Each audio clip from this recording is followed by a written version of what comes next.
అంటే ఇక్కడ హిందూ మత ప్రచారం గురించి కాదు, లైక్ ఎనీ అదర్ మత ప్రచారం అది కాదు. It is only that what is our culture అనే దాని మీదనే ఇక్కడ ఫోకస్ అనేది. దయచేసి దీన్ని వేరే తీరు అర్థం చేసుకోవద్దు. ఇక్కడ we are with every religion, we are secular. That point of view you should understand.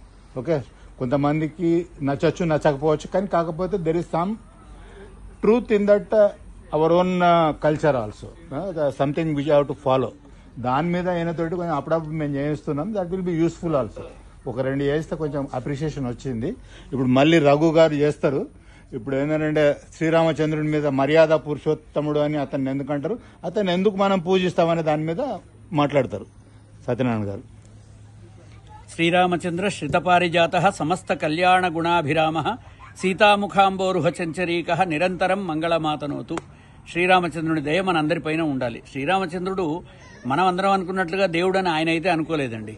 ఎందుకంటే ఆయన మానవ మాతృడుగా అవతరించి ఇక్కడ మానవులు పడే కష్టాలన్నీ కూడా పడి మనకు ఎన్నో అద్భుతమైనటువంటి తన యొక్క కథ ద్వారా, తన యొక్క జీవితం ద్వారా మనకు నేర్పించి వెళ్ళిపోయినాడు.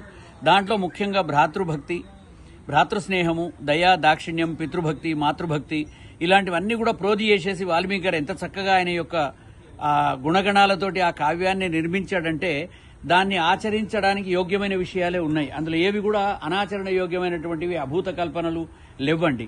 అందుకనే అందరు అంటుంటారు, పెద్దవాళ్ళు అంటూ ఉంటారు, రాముడు చేసినవన్నీ చెయ్యాలి, కృష్ణుడు చెప్పినవన్నీ చెయ్యాలి.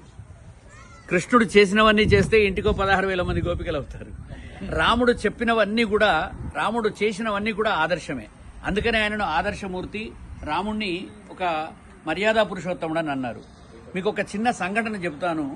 ఆయన చిత్రకూట పర్వతంలో ఉంటూ ఉన్నప్పుడు భరతుడు వచ్చేశాడు. వచ్చి మా అమ్మకేదో తెలియక రాజ్యం అడిగిందండి, కానీ నాకు రాజ్యాకాంక్ష లేదు, ఉత్తరాధికారి మీరే, మీరు మళ్ళీ వెనక్కి వచ్చేయండి, మీ రాజ్యం మీరు తీసుకోండి అని అన్నగారి కాళ్లపైన పడతాడు. పడ్డప్పుడు ఏమంటాడు అక్కడ, అత్ర రామశ్చ సీతాచ లక్ష్మణశ్చ మహాయశాః ఏ విగ్రహే రూపం యేషు విగ్రహవత్ స్థితాః సత్యం శీలంచ భక్తిశ్చ యేషు విగ్రహవత్ స్థితాః. సత్యము, శీలము, భక్తి అనే 3 గుణాలే ఈ 3 రూపంలో ఇక్కడ ఉన్నాయని చెప్పి దండం పెట్టుకుని, అన్న మీరు మళ్ళీ వచ్చేయండి, వెనక్కి రండి అంటే రాముడు కూడా ఎంత గొప్పవాడే. కాకపోతే ఈ రోజుల్లో మనం చూస్తున్నాం అన్న తమ్ములు, ఆస్తి కోసం గొడవలు, ఇవన్నీ. రాముల వారు నేర్పిన ఆదర్శం మనకేమిటంటే, అంత గొప్ప తమ్ముడు వచ్చి రాజ్యం తీసుకోమన్నా సరే అంత సున్నితంగా తిరస్కరిస్తూ, నాయనా నేను ఎవరికో భయపడి రాలేదు, నాన్నగారు ఆజ్ఞ ప్రకారంగా వచ్చాను కాబట్టి నేను ఇక్కడ 14 ఏళ్లు ఉండడానికే వచ్చాను, నువ్వు వెళ్ళిపోమంటాడు. వెళ్ళనంటే నిన్ను శపిస్తానంటాడు. అంటే లేదన్నయ్యా, ఒక్కసారి నువ్వు రాకపోతే పోనీ ఎలాగూ రానంటున్నావు, నీ పాదుకలన్నయ్యి అవి పూజించుకుంటానంటే అప్పుడు రాముడు ఒక మాట అంటాడు.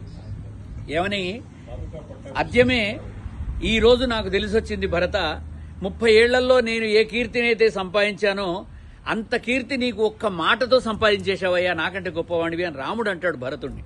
అందుకనే సోదర భరత సమానాన్ని కీర్తిస్తారు ఆయనను. భరతుడు అడిగిందేమిటి, పాదుకలు అడిగాడు. అడిగితే ఆ నాన్నగారు నన్ను ఏదో అడవికి పంపించారు అని చెప్పి అనుకున్నాను, కానీ ఎంత గొప్ప నాకు నీతి నేర్పడానికి పంపించాడు, తమ్ముడి ద్వారా కూడా నేర్చుకునే విషయాలు కొన్ని ఉంటాయి అని భరతుడిని మెచ్చుకుంటూ ఆ పాదుకలు ఇస్తాడు. అతను కూడా ఆ పాదుకలు తెచ్చి స్వయంగా ఏమి అక్కడ తెచ్చి వాటికి చేయడండి. అయోధ్య నుంచి సింహాసనాన్ని తెప్పించి నందిగ్రామంలో వేయించి ఆ సింహాసనంలో ఈ రాముడి పాదుకలు పెట్టి వాటికి పూజిస్తూ, రాముడు ఎక్కడైతే కాళ్లు పెట్టుకోవడానికి పాదపీఠం ఉంటుందో, దశరథ మహారాజు పూర్వీకులంతా పెట్టుకున్న పాదపీఠం పైన తను కూర్చుంటాడు. అంటే కాళ్లు పెట్టే చోట కూర్చొని సింహాసనం పైన ఈ పాదుకలను పెట్టి రాముడిలాగా ఆహ్వానించి అక్కడ ఆయన రోజు పూజిస్తూ ఆవాహన చేస్తూ ఉంటాడు. అంతటి గొప్ప తమ్ముడు, అంతటి గొప్ప అన్న ఇద్దరున్నారు కాబట్టే ఈ రాముడిని మర్యాదా పురుషోత్తముడు అన్నారు. అయిన తర్వాత సరే లంక నుంచి వచ్చామండి, వచ్చిన తర్వాత పుష్పక విమానంలో తొందరగా రావాలి, భరతుడికి వాళ్ళ చివరి రోజు, వాడు ఇది అయిపోతే వాడు చనిపోతాడు, భరతుడు బ్రతకడు, ఇంకా నేను రాకపోతే 14 ఏళ్ళు అయిన తర్వాత రావాల్సిందే అన్నాడు. వెళ్లి హనుమంతుడిని పంపించి ఒక్కసారి భరతుని యొక్క అంతరంగం తెలుసుకొని రమ్మంటాడు. అంటే 14 ఏళ్లు రాజ్యం వెళ్ళిన తర్వాత కొంతమంది ఎవరికైనా రాజ్య సింహాసనం వదలాలని అనిపించదు. మనం చూస్తున్నాం, ఒక్కసారి కార్పొరేటర్ అయితేనే పక్కకు తొలగడానికి వాడు ఇష్టపడు, మళ్ళీ కుర్చీ బట్టి లాగినా పక్కకు రారు. అలాంటిది రాముల వారు వెళ్లి, ఎంత గొప్ప అన్న కాకపోతే వెళ్లి ఒక్కసారి అడిగి రావయ్యా, ఆయన అంతరంగం తెలుసుకొని రావయ్యా హనుమ అంటాడు. హనుమంతుడు వెళ్లి తెలుసుకొని వస్తాడు. నువ్వు ఎప్పుడు వస్తే అప్పుడు నీ చేతిలో రాజ్యభారం పెడదామని ఆయన ఎదురు చూస్తున్నాడు అంటాడు.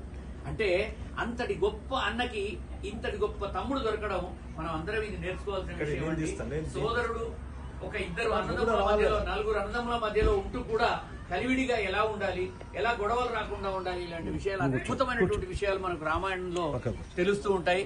రామాయణ మహాకావ్యంలో 24,000 శ్లోకాలు ఇలాంటివి కోకొల్లలు. ఒక చోట రాముల వారు వచ్చి రాముల వారికి ఆంజనేయ స్వామి ఒక ముళ్ళే తెచ్చిస్తాడు. అడవిలో సీత వెళ్ళిపోతూ జార విడిచిన నగలన్నీ, ఈ నగలు నీవేనా గుర్తుపట్టవయ్యా అని చెప్పి రామలక్ష్మణుల ముందర పెడితే రాముడు అంటాడు, నా కళ్ళల్లో సీత తలుచుకుంటుంటే నీళ్లు వస్తున్నాయి, కళ్ళల్లో నీళ్లు ఉన్నప్పుడు ఒక వస్తువు రెడ్డుగా కనిపిస్తూ ఉంటుంది, ఆ నగలను నేను గుర్తుపట్టలేను లక్ష్మణ, మీ వదిన నగలను నువ్వు గుర్తుపట్టు అంటాడు. అప్పుడు లక్ష్మణుడు అంటాడు, నాకు మాత్రం ఎలా తెలుస్తుందండి, నాకు కూడా తెలియదు, ఆ అమ్మవారివి ఏవి నాకు తెలియదు, ఎందుకంటే ఆమె యొక్క కంఠాభరణాలు నాకు తెలియదు, ఆమె యొక్క బాజుబంధువులు నాకు తెలియదు, ఆమె ఏమీ కేవలం కాలి అందెలు మాత్రం నాకు తెలుసు, ఎందుకంటే నిత్యం పాదాభివందనాత్, ప్రతిరోజు పాదాభివందనం చేస్తూ ఉంటాను గనక ఆ కాళ్లకుండే అందెలు మాత్రం నేను గుర్తుపట్టగలను, అవి ఉంటే చెప్పండి, అవి వదినవా కాదని నేను చెబుతానంటాడు. అంటే ఒక మరిది ఒక వదినను ఎంత తల్లిలాగా భావించాడు.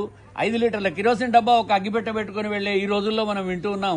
అంత దౌర్భాగ్యమైన రోజులు ఎందుకు వచ్చాయంటే రామాయణాన్ని మనం అనుసరించకపోవడమే. రామాయణంలో ఉన్నటువంటి ఇలాంటి అద్భుతమైనటువంటి మంచి విషయాలను, ఆచరణ యోగ్యమైనటువంటి విషయాలను, మర్యాదపూర్వకమైన విషయాలను కనుక మనం నేర్చుకుంటే అందరిళ్లలో కూడా లక్ష్మణుడు లాంటి మరుదులు ఉంటారు, సీతమ్మ లాంటి తల్లి లాంటి వదినలు ఉంటారు, రాముడు లాంటి అన్నయ్య లాంటి జ్యేష్ఠ భ్రాత పితృ సమాన అని, పెద్దన్నయ్య తండ్రితో సమానం అట, అలా తండ్రి లాంటి అన్నయ్యలు ఇళ్లలో ఉంటారు. ఇది మనం రామాయణం నుంచి నేర్చుకోవాలి తప్ప రాముడు దేవుడు అని చెప్పి రోజు భజనలు చేయడం, చిలుకలు కొట్టడం, ఇవి చప్పట్లు కొట్టడం, చిడతలు ఆడడం, ఇవి కాదండి. రాముడి యొక్క ఆదర్శం ఏం నేర్చుకోవాలంటే మన దేశం అంతా కూడా గర్వించదగ్గ గ్రంథం మనకున్నది భారతం, రామాయణం.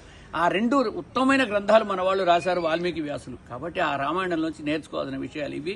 ఓం శాంతి శాంతి శాంతి.